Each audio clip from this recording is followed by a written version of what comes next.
Još je lako prodati lubenice i dinje ako ih ima, kao što to vidimo pokušavaju u Neretvani. No pčelari, barem kako je sada, meda neće imati ni za lijek. Prazne košnice, ma užasna godina tvrde, u kojoj sad usred ljeta, dakle u punoj sezoni, pčela još i prihranjuju. Kolika će cijena meda biti na kraju sezone, nitko ne zna. No pčelari već sad kalkuliraju s cijenom od 60 pa i više kuna po kilogramu. Pčelama usto uz uobičajenu varou prijeti i opasna nozemoza C.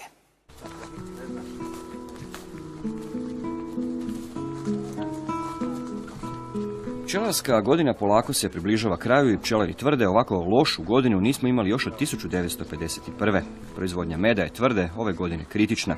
Izostale su rane paše, zakazao bagrem, na Bilogori lipa uglavnom nije medila, a u okolici Kostajnice, Dvora na Uniji, Banovini, kesten je većinom zakazao. Meda nema, pa su prazne košnice i obitelji Matijević. Ova godina izrazito loša. Hrane nije bilo dovoljno ni za njih, a kamoli za nas pčelari. Vidimo pčele nervozne, morali smo se obući, nema sunca, kiša stalno padaju. Kiša svaki puta kad je nešto cvalo, kad je bilo prigodno za skupljati med, tad je padala kiša, tako da su pčele ove godine potpuno ostale bez hrane. Prvo što je cvalo je bio bagrem i svaki put kada je bagrem krenuo cvast, prvo se dogodilo da je tuča pala i sve listove, odnosno cvjetove potrgala. Nakon toga tu imamo 3 vrste lipe, ranu, srednju i kasnu. I svaki put kad je lipa počela medit, kiša je sve isprala. I jednostavno nema nam druge nego pčele početi prihranjivati. I prihranjujete ih usred ljeta? Da. Te dodajemo, sad smo jednostavno počeli dodavati ostale lijekove kako bi se počelo što jače razvijati zajednice i radimo sada na razvoju zajednica kada nemamo šta drugo raditi jer meda nema jednostavno. Ova godina će biti užas. Suša u košnicama prava katastrofa. Ipak na pojedinim mikrolokacijama Južne Dalmacije i Zagorja pčelari su nešto izvrcali, zahvaljujući prije svega jakim i zdravim zajednicama. No pčelama je tako uzeta hrana presudna za normalan razvoj društva i dopunu zajednice mladim pčelama, pa je i to vrcanje upitno, strahuju pčelari. Pa ove godine je bilo minimalno vrcanje, tek toliko da se nešto malo počisti. Ovaj prvi dio, znači bagrem i cvjetni, to je minimalno bilo par kila po košnici, zanemarivo. A naznake su da i ovaj drugi dio godine neće biti bog zna šta. Loša je, ne, ali meni je tak ispalo da zbog jake pčele i zdrave sam uspjela u 3 dana što je bagrem medio ipak nešto skupiti. Koliko je to bilo po košnici? U prosjeku 20 kilo. Gdje god smo selili isto vrijeme je bilo. Znači prvo smo selili kod Ivanića na uljenu repicu pčele i jednostavno bile su tamo 2 tjedna, od toga je 10 dana kiša padala. Nakon toga smo ih preselili u Vrbovec na bagrem, užas. Živi užas. Jednostavno ove godine ostaje nam jedino prihranjivati pčele jer u košnicama meda nema. Evo u Istri sa kolegama sam razgovarao, oni su u bagremu prihranjivali. Dakle, to bi je u svoj literaturi kada pogledate, to je naša glavna paša. Izgubili su glavnu pašu, izgubili su onaj potencijal u košnicama i ostale su košnice suhe, morali su prihranjivati. I ne samo u Istri, dakle to je generalno u cijeloj Hrvatskoj.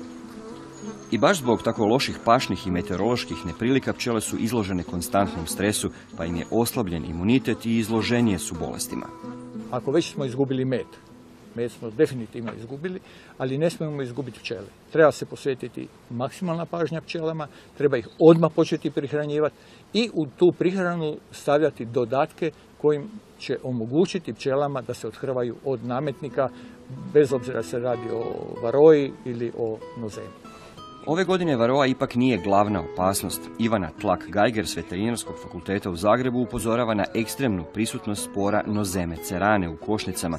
To je podmukli ubojica, razarač pčelinjeg probavnog trakta i jedan od najopasnijih nametnika pčela. Bolest se naziva nozemoza tipa C i u potpunosti je drugačija od nozemoza koja je uzrokovala proljev. Znači ovdje je riječ o suhoj nozemozi, znakova bolesti pčela praktički na zajednici ne može niti vidjeti. Bolest se različito očituje na maticu, različito na radilice. Kod njih djeluje na način da zajednica slabi u smislu nestanka odraslih pčela, no međutim tako dugo dok imate dobru maticu koja može kompenzirati taj nedostatak odraslih pčela, zapravo ne vidite nikakve znakove bolesti. Pa mnogi pčelari zaboravljaju da je jedan od najozbiljnijih problema, potencijalno najopasnijih zapravo izazova za pčelarstvo nozema cerana, koja nema jasnu kliničku sliku, a zapravo se najuspješnije razmnaža preko vode. I zapravo ne bi se uopće trebalo pčelariti bez higijenske pojlice. Ovo je jedna od higijenskih pojlica koju mi u našoj udruzi izuzetno preporučujemo.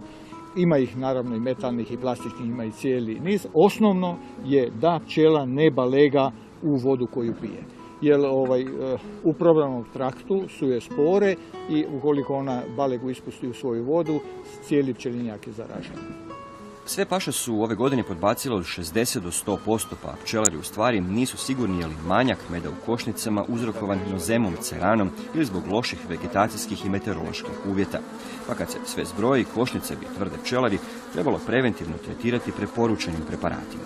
Nažalost, ne postoji lijek registriran za liječenje nozemoze tipa C. Ono što se može preporučiti to su preventivne mjere, znači svakako redovita zamjena matice, zatim higijenske pojlice koje moraju biti prisutne i može se koristiti niz alternativnih načina u smislu uporabe dodataka u hrani za pčele, što može imati pozitivnog učinka u smislu smanjenja broja spora uzročnika, ali ne dovodi do konačnog izlječenja.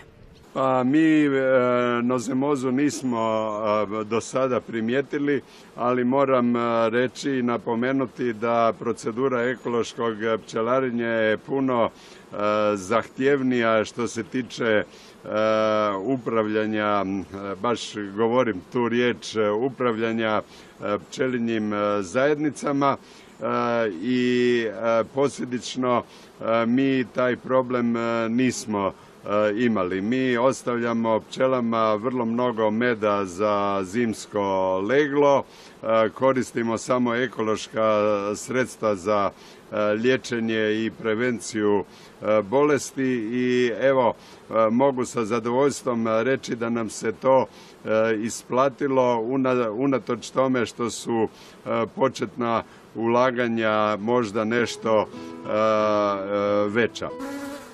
Ne nadaju se pčelari da bi do kraja godine moglo biti bolje, pa ako i za mede, metvica i vrijesak, to neće promijeniti činjenicu da meda u Hrvatskoj neće biti. Cijena će mu, smatraju pčelari, biti rekordna.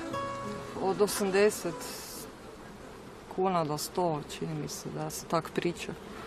Pa moje su pretpostavke da bi stvarno trebala cijena biti drastična obzirom da meda nema sad kod nas, međutim s druge strane kad pogledate kupovna moć ljudi, naših situacija u cijeloj državi, ko će to platiti? Recimo realna cijena bi možda bila negdje, ne znam, 60, 70, 80 kuna, ovisi o vrsti meda, mislim, ali di ćete naći to tržište? Ljudi nemaju novaca. Svi pčelari u Hrvatskoj će ove godine poslovati na račun supstance, dakle na račun nekakvog prethodnog ulaganja. Svi će biti na gubitku.